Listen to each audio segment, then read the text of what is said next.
Food is fuel for your body, your mind, and definitely your sport. But let's face it, nutrition is confusing, and the expectations on girls and women to be thin and have a six-pack are exhausting. If you've ever been frustrated with your body, confused about nutrition, obsessed with eating healthy, or guilty when you don't, underate, overate, or overtrained, and overwhelmed with all the pressure, then this podcast is for you. Nutrition can be easy, you can take control of it, but it might start with letting go of control by asking for help and making a change. I'm Lindsay Elizabeth Cortez, sports dietitian and owner of Rise Up Nutrition, where I empower female athletes to overcome nutrition concerns and perform at their highest level, to stop being confused by all the mixed or harmful messages, and finally have confidence in your body as a fierce, fit, and fueled female athlete. Hey everybody, it's Lindsay Elizabeth Cortez, registered sports dietitian and your host of the podcast. I'm back today with another Fast Fueling Facts episode.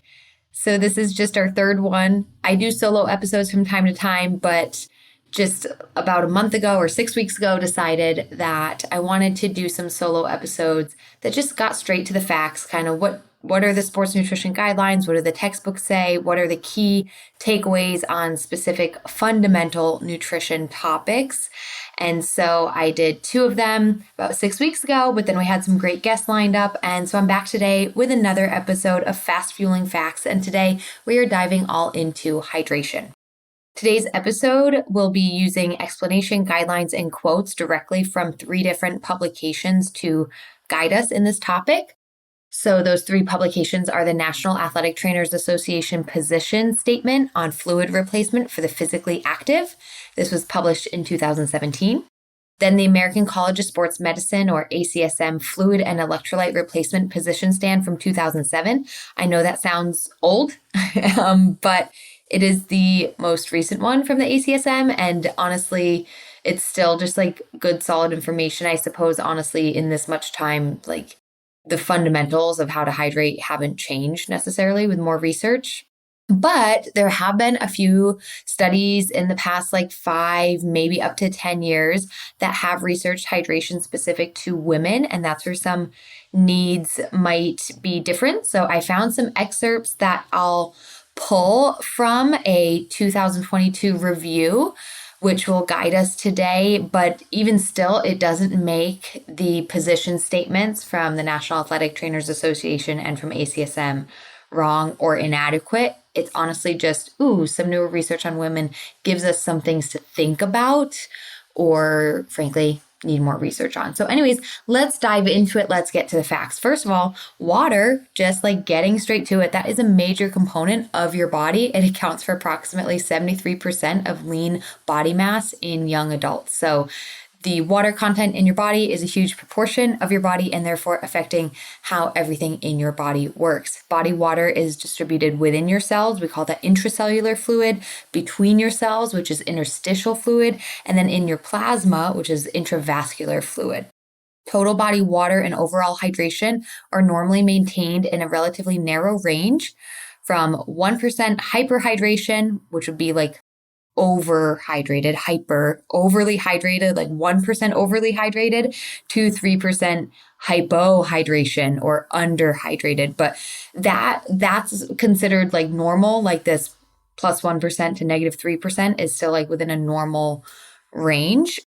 And your body basically, it's not just how much do you drink, but your body regulates your hydration status by figuring out do I need to reduce my sweat rate or my respiration rate? Do I need to, specifically with urine output, you will start to reduce urine output and actually retain water and recycle, as crazy as that sounds in this context, but preserve your own body water if needed. So your body knows how to regulate your hydration. But of course, that's in kind of the average state. Once we start throwing exercise, sport, and really unique scenarios like 2 hours or training in the heat or the altitude, that's where things get a little crazy. But anyways, let's get a few more definitions out of the way. So I just mentioned hyperhydration is when the body has too much water. That results in expanded fluid volumes inside and outside of the cells. And then hypohydration is the state of low body water or body water deficit that's greater than normal. And it's defined as a loss of more than 2% of your body mass. So again, the state hypohydration is the state of low body water, but most people use the term dehydration. Dehydration is actually the process of losing more water or fluids than your body is taking in. So dehydration is the process, hypohydration is the state of low body water. And then euhydration is the state of having optimal water in your body, just euhydrated, optimal hydration. And again, in kind of lay terms, we often just say like you're hydrated or you're well hydrated, but it's the state of being euhydrated. Sorry, a quick tangent, but I just feel like sharing this personal story. If you listen to some episodes or follow me on social media or know me personally to know what's going on in my life, I have a 17-month-old baby boy with a rare metabolic condition, and things get very dangerous and very life-threatening very, very fast. And just in August, we had to go to the ER. It was a state of emergency for him. He was decompensating really fast, and we were admitted to the pediatric ICU, and he was vomiting and throwing up and he wouldn't keep his feeds down. And ultimately, one of the reasons he was in the ICU was because he was in a state of hypovolemic shock, not enough volume in his body. He was so hypohydrated that his body was in shock, near fatal situation. So they call that hypovolemic shock, and it was a state of hypohydration because of how much fluid he was losing. Okay, sorry for that personal tangent, but as I'm defining this to you and I'm saying hypohydration, I'm like, oh yeah, Levi was in hypovolemic shock when he got so terribly sick. So this on that note, it stresses the importance of why your body regulates hydration so closely, because getting to that state of hypohydration and hyper can be dangerous as well. It affects every cell in your body and every organ and every bodily process. And so proper hydration is very, very important. Now, again, getting to just like the average free living individual, most people, not necessarily athletics or athletes, but most people consume just over 2 liters a day, but it's quite a range. It could be half a liter all the way up to 4 liters. But there's a huge variability from one individual to another in body size. And then we add in here exercise on top of that, or maybe, where you live, environmental factors. So there's really just a wide fluid range. And so despite this being a fast fueling facts on hydration, I am not able to give you a prescription of, hey, drink X amount. You will hear sports dietitians or athletic trainers like give out certain recommendations, like take your body weight in pounds and divide it by 2, but then add more before and after exercise, or like the average saying somebody needs 8 glasses of water, which is 64 ounces a day, but then you need more for your exercise needs. So it's still this big question mark of like, well, how much do we need for exercise, right? And even still, that baseline hydration is still widely variable as well. I will say that the ACSM typically recommends that active female athletes be in the range of about 2.7 liters per day and active male athletes in the range of 3.7 liters a day.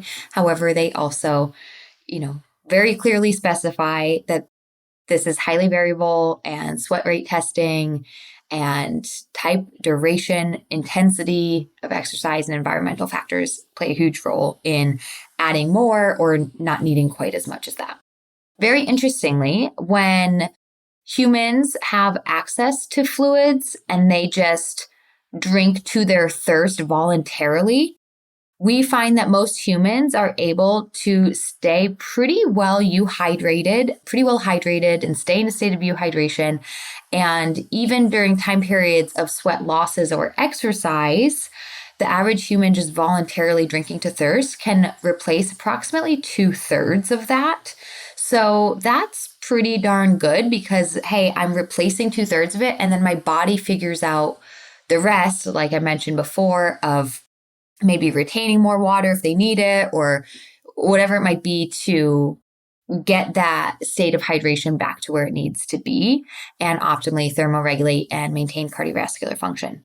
But because maybe we're only getting to 2/3 of our replenishment for active athletes in professional sports or collegiate athletics or high school sports that are then, you do one workout and then, 24 hours later, or maybe less, maybe 12 hours later, I've got another workout. Now this is starting to be, add on this progressive load of potentially dehydrating the body and not fully rehydrating. And so some studies show that a majority of athletes, more than 50%, start a workout slightly hypohydrated. And then, of course, when you do your workout, you obviously dehydrate because you sweat more than you take in during a workout. And so that is, I think, cause for athletes to stay on top of their hydration a bit more. We want to go into a workout hydrated because it's natural that we're going to dehydrate throughout the workout. So we don't want to show up in a state of hypohydration already.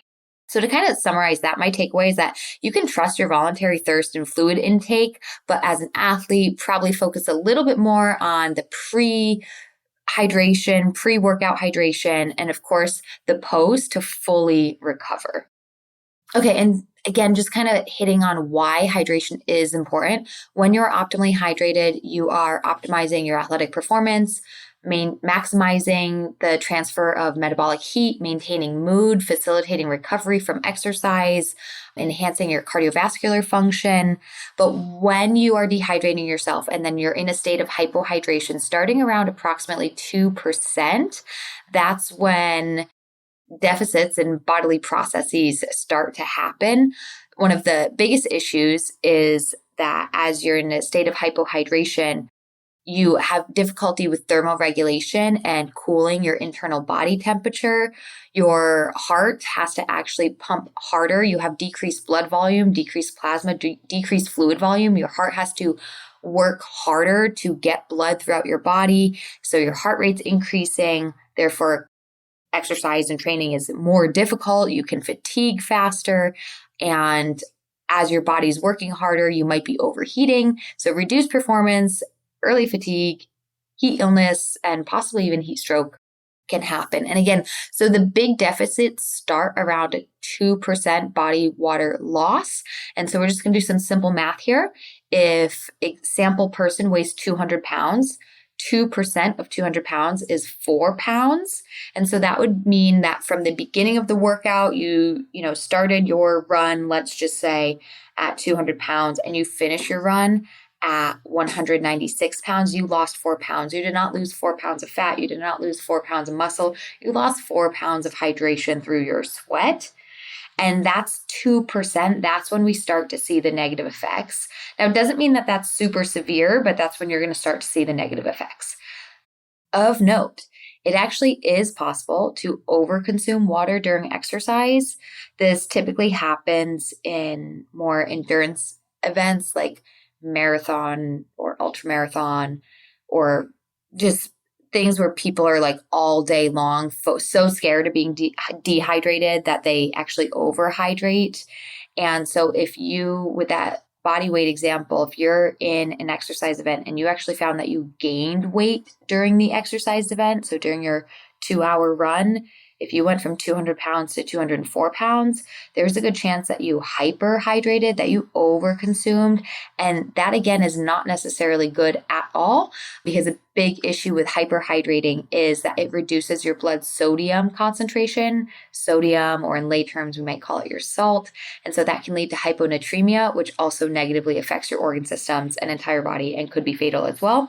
And unfortunately, a lot of the symptoms of hyponatremia are very similar to dehydration, where it's like fatigue, dizziness, lethargy, things like that. And so that things get really, really tricky. But I think that's just kind of what I want to say, is that you honestly should not be gaining weight throughout a workout. That's a red flag. With that being said, sodium is important as well. We don't have solid evidence to say that you need to add extra sodium intentionally before. We don't even have great solid evidence to say we need it during a workout either, but we do need it in the recovery period. So your recovery beverages should have sufficient sodium to replace your sweat losses.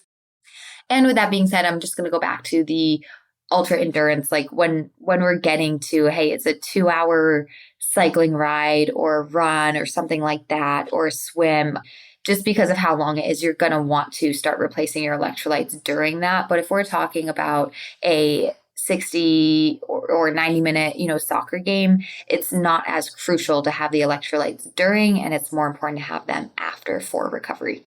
But again, it is not wrong to have sodium before or during exercise. And I do, as a dietitian, I have recommended that for a lot of my athletes, and I found it beneficial to myself in many scenarios as well. But we don't have solid practice guidelines on that. It's mostly in the recovery period. Okay, straight from our ACSM guidelines, just going to kind of talk about the before, during, after. The goal of hydrating before physical activity is just to make sure that you start that physical activity in a state of euhydration. So you don't want to hyperhydrate to where water is sloshing around in your stomach. You just want to start that exercise in a state of euhydration. Some guidelines, if you're curious, are having 5 to 7 milliliters per kilogram of your body weight 4 hours before your exercise.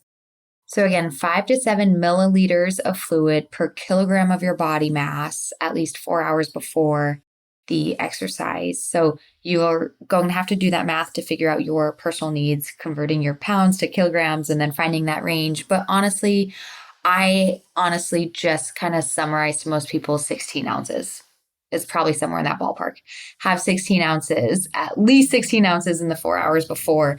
I very often even shorten that to the 2 hours before, depending what time of day your workout is. And that should be helpful. Unless you're already in a state of hypohydration, like if 4 hours before the event, like your urine is a really dark color, which by the way, urine color is a great predictor of hydration status. Really dark urine, concentrated, means you're not well hydrated, but a lighter color, a lighter yellow means you are well hydrated. Honestly, just like a light lemonade color is what you want to go for. That's usually pretty good. But keep in mind your toilet has water in it already. So when you look at it in the toilet, your pee is going to be a little bit diluted. But that's a good sign if you're like, wow, that's really dark and it's already diluted with the toilet water. That's a good red flag that you're really dehydrated. So in that case, you would want to have more than 16 ounces beforehand. But 16 ounces in the 2 to 4 hours beforehand should be a good place to start. Then the goal of drinking water or fluids during exercise is honestly just to prevent excessive dehydration. So again, you will likely dehydrate on some level throughout your exercise, but we don't want it to be excessive.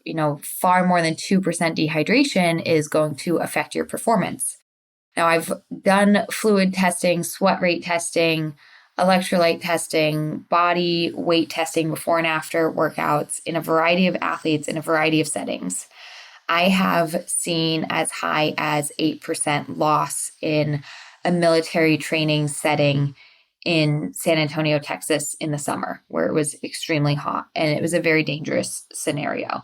Most people are going to fall somewhere between like a 1 to 4%, but it is an interesting thing you can do for yourself to figure out how much body water am I losing if you're comfortable stepping on that scale, and then kind of help you figure out, do I need to be drinking more during my workouts in order to mitigate these losses?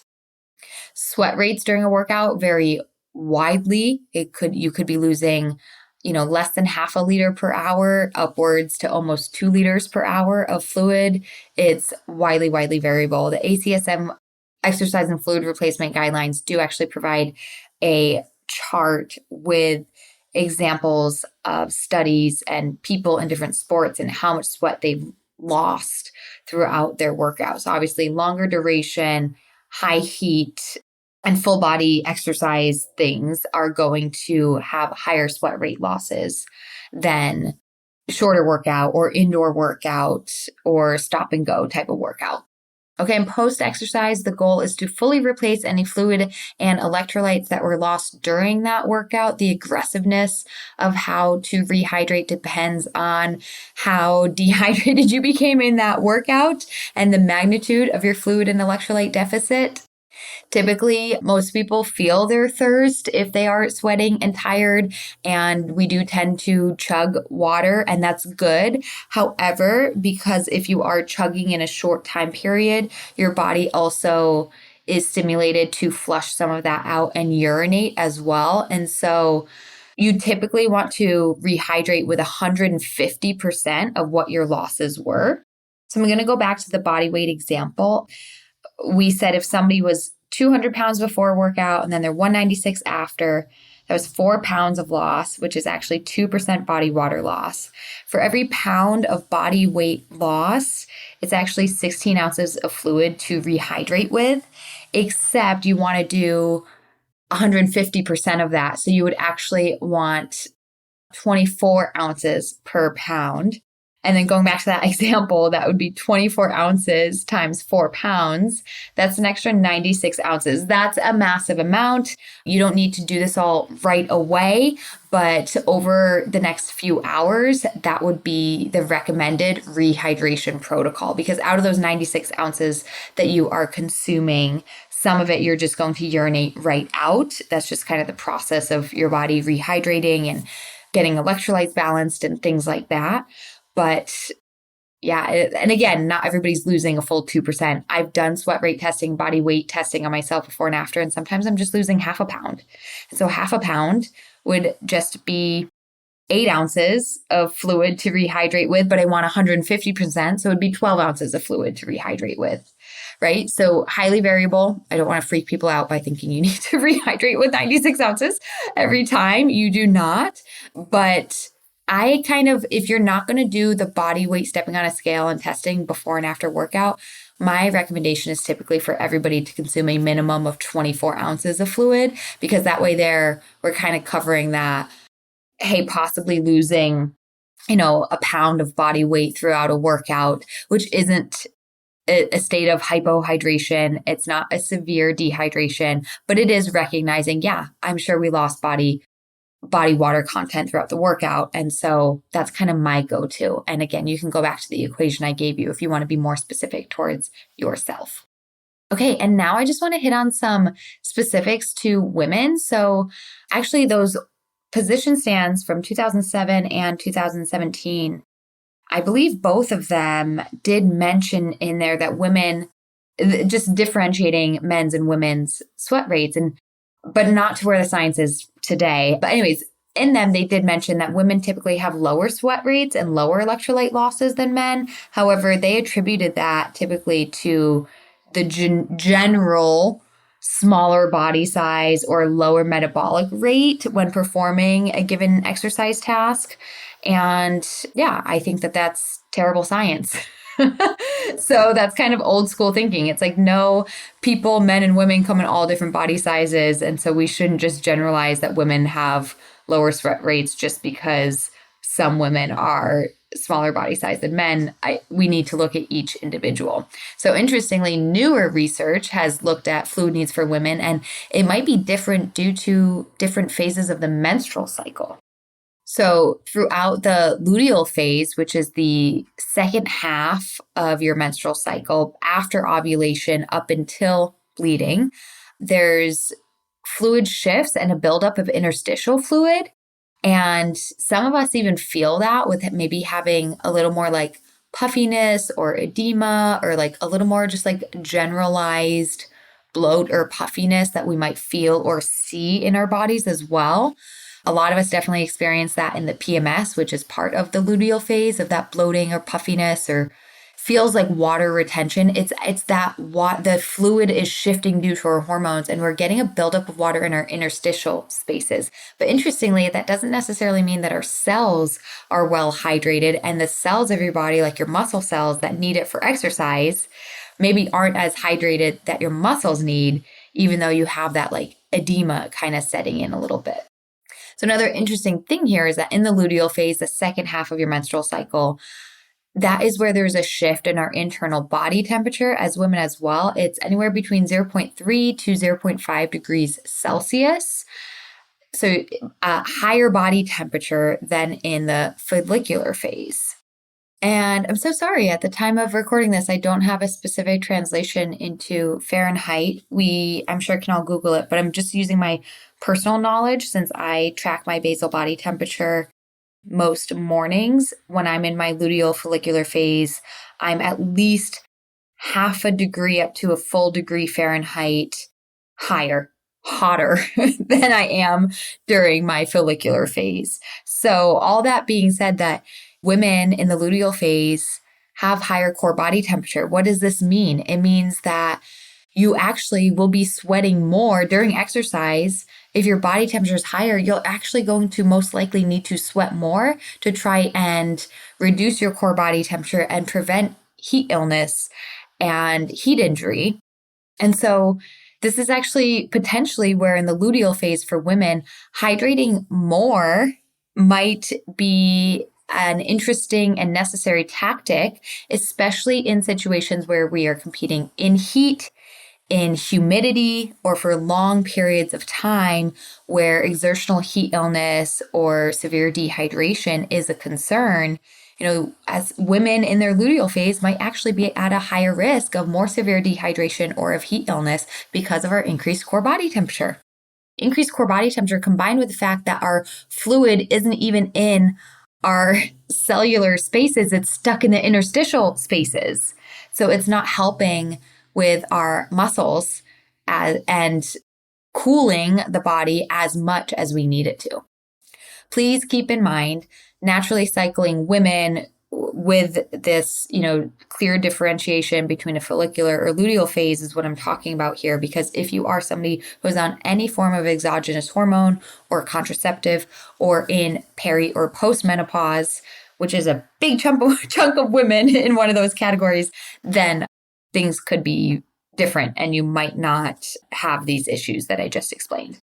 There's some evidence to say that if you're on a combination oral contraceptive, which people typically call the pill, that you might have increased resting internal body temperature all the time, like every day that you take that pill. So that's an interesting thing. We need more research there. And we don't have any big takeaways or hydration guidelines from this. I would say a leading researcher in this area is Dr. Stacy Sims. This is some research that she was really passionate about in differentiating male and female nutrition needs, was actually with hydration. So Dr. Sims looked at female sex hormone effects on plasma volume and electrolyte loading, and she showed that the luteal phase observed those greater increases in exercise capacity and a decrease in cardiovascular strain when they sodium loaded. And I believe when she came up with this research as well is when she actually partnered with Osmo Hydration or helped in the development at the time. She then switched over and was helping with like Noon Performance electrolyte line to kind of dial in their electrolyte supplements to the needs of female athletes and actually having sodium in the pre-hydration phase. So again, if you go back 10 minutes ago, I said you don't need sodium before a workout. Well, this is where Dr. Sims' research and knowing that a naturally cycling woman in her luteal phase might actually benefit from a bit more sodium to reduce this cardiovascular strain and increase exercise capacity during that time. So that is another thing that I, as a sports dietitian, have come to recommend from time to time based on your menstrual cycle in the luteal phase or the PMS phase. Having some electrolytes and specifically sodium pre-workout might be helpful, especially if you have a competition, a race, a game, and you're PMSing and you feel that edema, you feel that swelling, and you're trying to do everything you can. That's when I would recommend that. Well, listeners, that's what I've got for you today for our Fast Fueling Facts Hydration Edition. I hope you learned something. I hope you can apply something to your life. Thank you so much for listening, everybody. I hope you found this episode helpful. Please head to femaleathletenutritionpodcast.com to listen to other episodes, to provide a financial contribution, to take advantage of discounts and affiliate links to some products and companies that I am in conversation with and that I support and that they support us.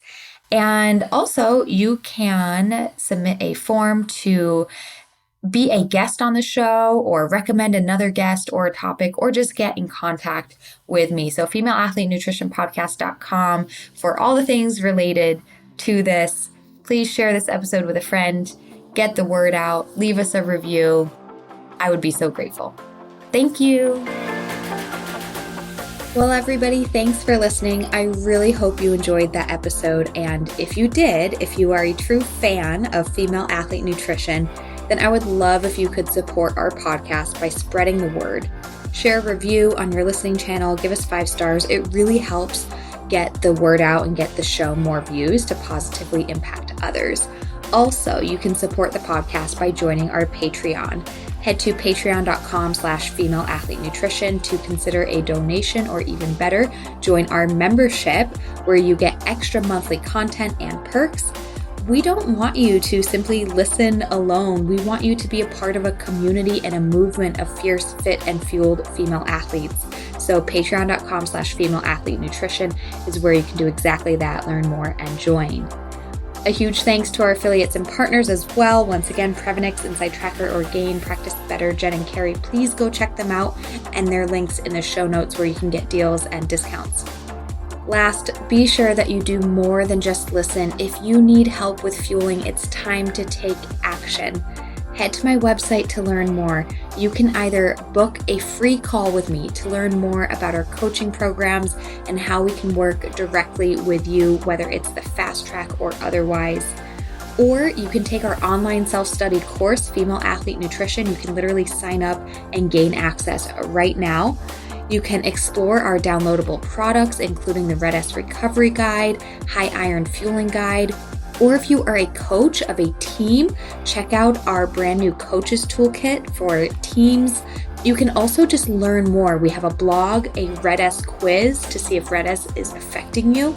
If you need help, I want you to get help fast. Too many girls and athletes struggle with nutrition, but you don't have to any longer. You can rise up with the power of nutrition, take action today in any of these avenues, and become fierce, fit, and fueled. Links in the show notes, and we'll see you next time.